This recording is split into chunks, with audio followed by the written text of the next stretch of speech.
We talked at the outset that we would have an early stage, a mid stage and a late stage, and I'm delighted that for our mid stage we're going to be in discussion with Marco Herbst of Evercam and our own Richard Watson of DBIC Ventures. And they have just been through the process. Marco has been fundraising and Richard has been making his first deals and getting himself ready, I suppose, to enter the market. And I think Evercam was the first deal that he's done.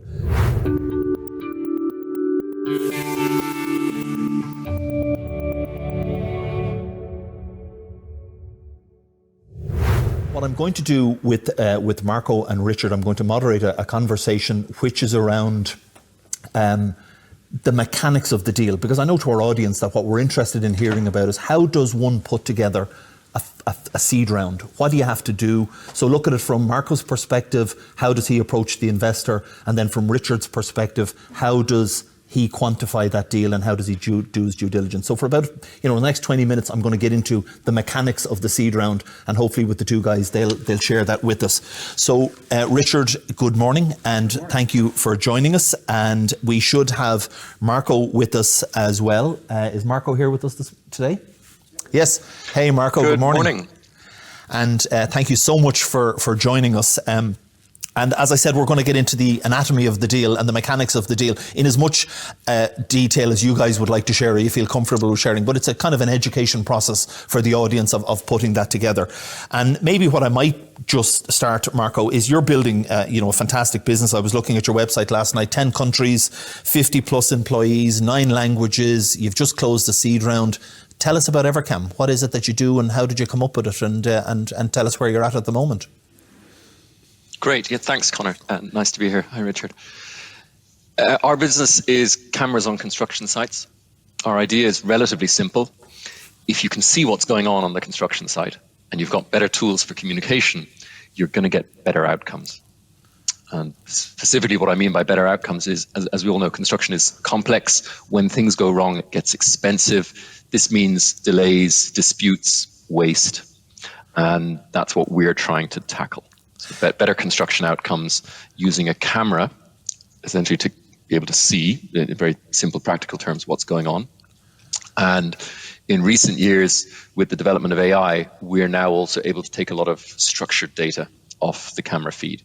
So things like what equipment is on site, what people are on site, and create meaningful reports to the people all across the chain in construction. So right from investors, developers, the main contractor, subcontractor, architect, design team, and so on.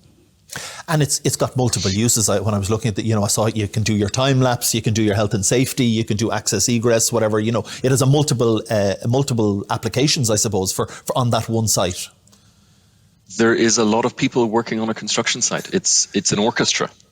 And the camera is of use to everybody. On average, we'd have about 40 people accessing the camera. And if you think about what a normal CCTV system is, it's the inverse of that. You might have one person looking at 40 cameras. And in our world, there's one camera with 40 people who are all getting something useful from that on a daily or weekly basis. Fantastic. Richard, the last time we spoke at this event, I think, was probably about 18 months ago. You were just getting ready to launch. You were finalising the long and painful process of fundraising. Where are you now? Bring us up to date on the fund. We're in the market, thankfully. Michael referred to it earlier on. So yeah, it was a kind of a long process fundraising. We launched just before the pandemic with the very critical backing of Enterprise Ireland and 15 private investors. It's a seed to Series A fund. We've met with lots of companies over the last year. The sort of stage that we go in at along that continuum, anywhere from seed to Series A. In the case of Evercam, we'd call it sort of pre-Series A stage. But the fund is targeted at business-to-business software companies primarily across lots of different vertical markets. And also we'll do some medtech deals as well. So we're looking at doing 6 or 7 deals a year. I suppose a key part of the fund is we have the ability to follow on in companies that are performing well. We know from experience, of course, not every company that we back in the first round is going to make the journey. But we hold back. I mean, our typical check size in a first round is around 300, 350K. We have the ability to go up to 650,000 for companies that are a bit further on towards the Series A stage, and then follow on. And it's an all-Ireland fund. So We previously co-managed a fund, and our focus then was Dublin, but this is an all-Ireland fund. So quite broad sectorally. Michael touched on some other funds. There are some sectoral specific funds out there. We're broad. Probably not as much hardware as we would have done in the past, the exception being medical devices. But if we look at our deal flow, 75% of the deal flow we see is B2B software companies. Very good. So you're open for business? We're open for business. We're really hungry to do deals. Evercam was our first deal just before Christmas. We did a second deal in December. We're very, very active. Got 3 term sheets out now in the last 7 weeks. We're in kind of advanced due diligence with another 4 companies or so. But we really encourage companies to reach out. We are an entrepreneur-friendly fund, if I want to put it that way. Pretty unbureaucratic. A lot of the deal flow comes to us through the Dublin BIC ecosystem, through the Investor Ready program. 50% is just companies coming directly to us. They've heard about the fund, so just encourage companies to reach out, and we can meet with companies fairly quickly. Fantastic. Coming back to you, Marco, if I could ask you then about the investment process. And so you've been raising as you go, but in as much detail as you're comfortable, talk about your investment process and your fundraising process thus far. And how did you come across Richard? And that was as part of a bigger 600k round you were raising.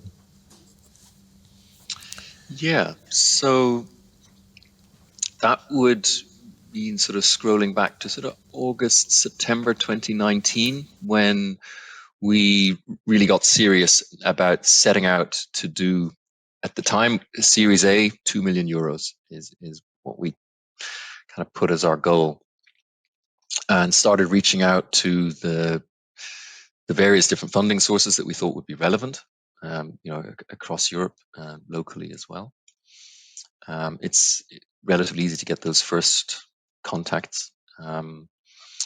We would have spoken maybe in total to 50 or 60 different organizations. Michael described it there, I think, a little bit like a sales process. It sort of is. It's somewhere between sales and dating. We met Richard maybe early on. I think it was probably sort of September, October 2019. And I think the thing I'm most grateful to Richard for is he was very quick in our first meeting to say, look, I like this. It's the sort of thing that fits with what we're doing, and I'd like to be involved. And he made a strong signal that we would be able to work together. Inevitably, I think in that kind of round that we were doing, you end up with having to have several companies involved, several investors, and having at least one person early on in the mix giving you that sort of strong signal is really, really helpful. Your worst outcome from those meetings is people telling you that's very interesting and they'll get back to you. It sort of leaves you nowhere.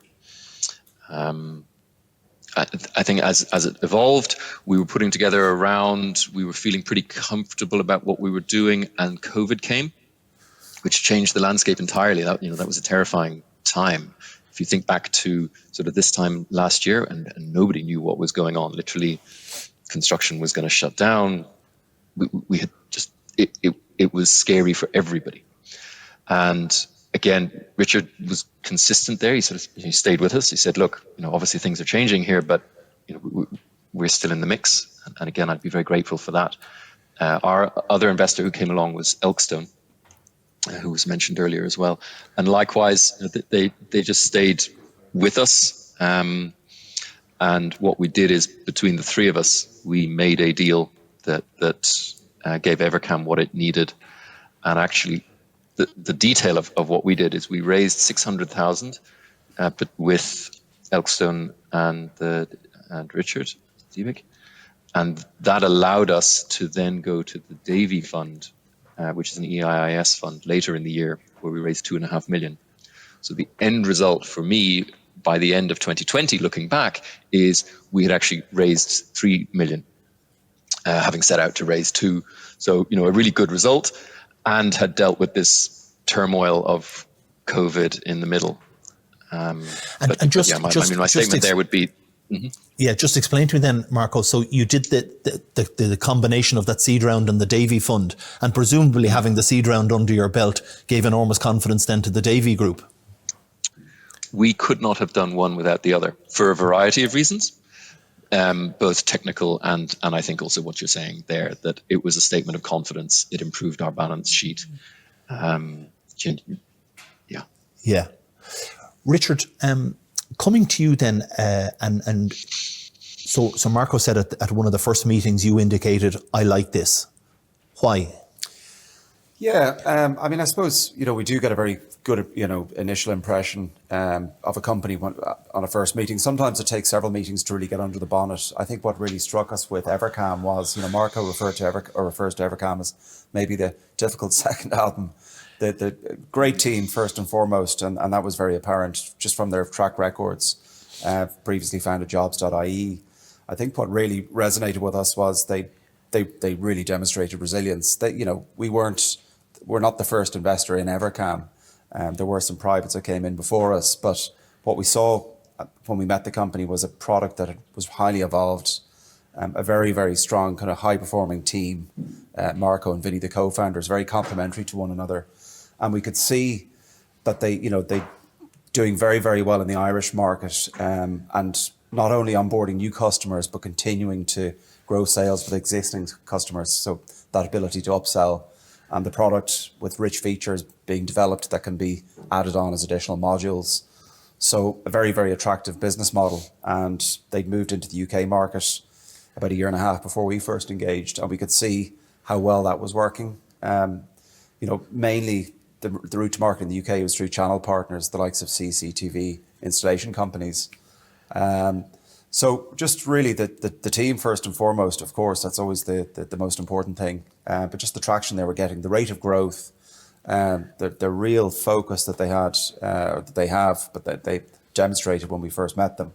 And then it is a very replicable business model in different geographies. So really demonstrated working very, very well in the Irish market, getting great traction in the UK, and really then the opportunity to go into other markets such as, other countries in Europe, now initial foothold in Australia and the US. And we could see also a company that could really lead in this specific space.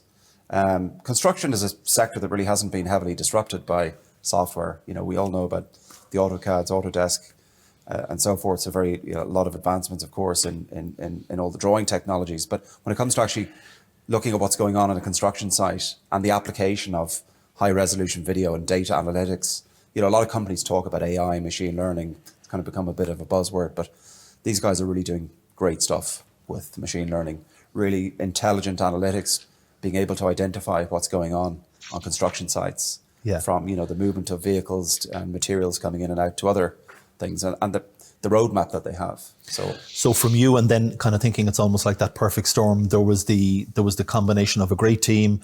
They'd scaled it. They'd built a product. They were in the right sector. You could see the potential for scale.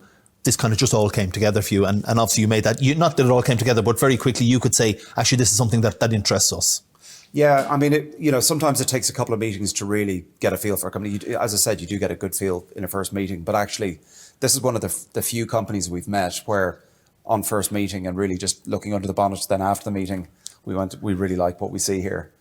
So we were quick to move. And, we got to, I think, position relatively quickly. I mean, I must compliment the company having fantastic data room. Just financial metrics to die for as a SaaS company. I wish every SaaS company could do as they do. So, they really had their house in order. We were able to do the due diligence very quickly and come to an investment decision very, very soon. And as Marco said, the pandemic then came along. So there's just a little bit of tweaking and just, assessing the situation. Very good. I'm going to go to an audience question here, and please do keep your questions coming in. We're happy to take them. And Deirdre Lyons, who Dee was with us on the Innovate programme, is kind of talking about the nuts and bolts of the deal, I guess. So Marco, to you, as you're getting into the conversation with the Richard and with Alan at Elkstone, are you negotiating hard on valuations and the term sheet, or are you taking what you're given?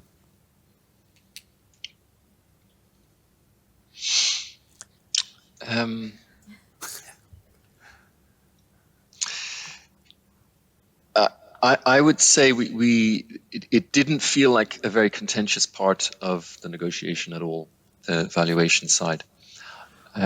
The way those things seem to go is there's an amount of money that the company is probably right for. You're going to have a sense of that yourself as the entrepreneur, like how much money could you handle? I knew we didn't want 5 million. 2 million was probably at the upper end of what was right for us when we started looking. And as much as anything, that value, that amount of money that you're raising is very directly connected to what your valuation is likely to be. It feels a little bit cart before the horse, but that would be my assessment of it. Is you probably the first question is what is the right amount of money for the company? Yes, as much as anything else, and that drives valuation. And there was probably a question. I mean, you were lucky in dealing, Marco, with both Richard and Alan, who are professional investors who understand the world. So there was probably more of a collegiate discussion around what's right for the investor and what's right for you, the business, as opposed to an arm wrestle back and forward over minor points. Is that a fair assessment? Yeah. I mean, it was my first time raising professional money. But like I say, that wasn't a stumbling block for us. I think my focus is to create a long-term successful company. And, that's one reason why one doesn't want to over-dilute early on, but it's really my main reason. And in that, you're very aligned with your investors. Something that I think maybe people like Richard and Alan were more aware of than I was is that the deal I'm trying to make with them directly leads you on to the next deal or not. So they need as well that kind of a cap table structure that looks sensible and looks like there's the right trajectory when you're starting again in 2 years to go looking for your next investor, or 1 year in some cases. So I think one is your chances are you're going to be fairly aligned there with your investor, or certainly for us, that wasn't a major point of contention. I think it's something that probably gets more airtime than it necessary. Okay, I'll come back to you, Richard. And so a question came in there from the audience about, how do I find Richard and what does the process look like of approaching Richard? Talk to me in general then for the founders who are on the call with us. How do they approach somebody like you? What do they need to do before they come to you? And how are you going to handle that as an inquiry? I mean, as I said at the start, we are entrepreneur friendly. You do hear some funds saying, they really prefer introductions, for companies to come in through a kind of a common party. Half our deal flow would probably come in through the Dublin BIC ecosystem. So in terms of getting in touch, either introduction through Dublin BIC if you're on the Investor Ready programme, through the likes of Connor or one of the colleagues, or direct to us. We have a website, you can email us directly. We also have an inquiries sheet that you can fill in and send in your pitch deck. So really, it's direct or through somebody in the network that knows us. It doesn't really matter. We just want to meet companies that are, at the stage, C to Series A and in the sectors that we like. And in terms of the process, it's really sending in a pitch deck, and then we set up a meeting. We try to meet companies within a week or two, depending on workload of them coming in. Okay, so it's straightforward enough. Go on the website, look for you, send you in a note, send you the pitch deck, and then within a kind of week to 10 days, you'll set up the call and you'll do the evaluation. And at that, you're going to be guiding, look, maybe like Marco, it's of interest to us, or you know what, this isn't for us.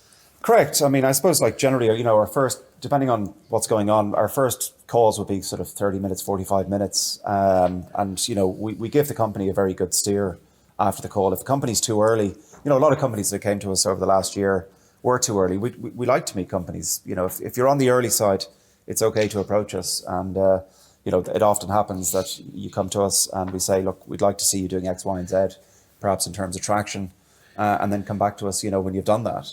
Okay. But in terms of the process, really, if we like a company, it'll be a series of meetings thereafter to get under the bonnet of the company, to get to know the team better, And then the key milestone then, if it's going to proceed, is a term sheet, and then further DD. But we try to streamline the process as Very best we good. can. I'm running out of time. Marco, I'm going to come to you for the last word, if I may, and then I'll pick up a question or two if any have come in. The question is, I suppose, having gone through the process of both the private funding and the Davy Fund, what's your advice to the founders, the entrepreneurs who are on this call around the fundraising process? If you could give them in about 30 seconds some guidance that would be of use based on what you've done, what might that be? You have to set aside the necessary time. Do everything you can to make each interaction with an investor somehow meaningful for you. That you must really try and get information back from them, get feedback from them, and then filter. Like, a lot of it's just going to be